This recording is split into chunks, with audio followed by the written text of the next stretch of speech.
I grew up in Franklin, Louisiana, down near Morgan City, New Iberia, down on the coast. And when started looking at schools, I went away to college, went to the University of Virginia, and was able to come back to medical school at LSU in New Orleans.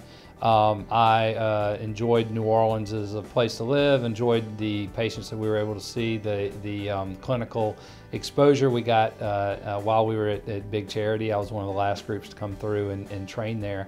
And then I went to Vanderbilt Children's Hospital, where I trained for 3 years and actually was able to stay on an extra year as the chief in charge of the service and in charge of teaching. So I remained in Nashville for another year.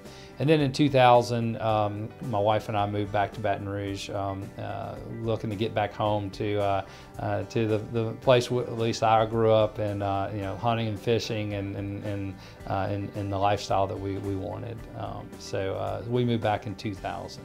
Jack was born 6 months before we moved here, so my first patients are his age, and it's been fun to have those patients grow up with me and with my family. So that's been another enjoyable part of the job. I've served on the board of directors at Women's Hospital for 9 years. I was the chairman, in 2013. I sit on the Pediatric Executive Committee at the Children's Hospital at the Lake, and I think that's most of my partners do very similar activities. We stay very involved in the community as a whole, and I think that's important too. So so that we know what's going on in the community, in the pediatric community, and I think that's important as well.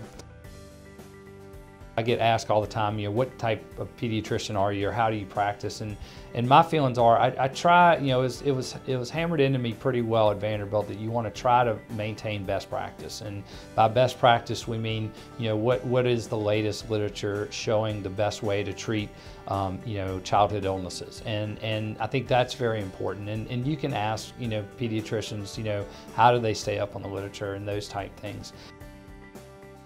We do have the specialists and subspecialists here that allow us to kind of be a one-stop shop. I mean, we if we have ear, nose, and throat problems, we have great ear, nose, and throat doctors that we can refer patients to, and they can see you that day. It's not going to be down the road. It's not going to be a wait.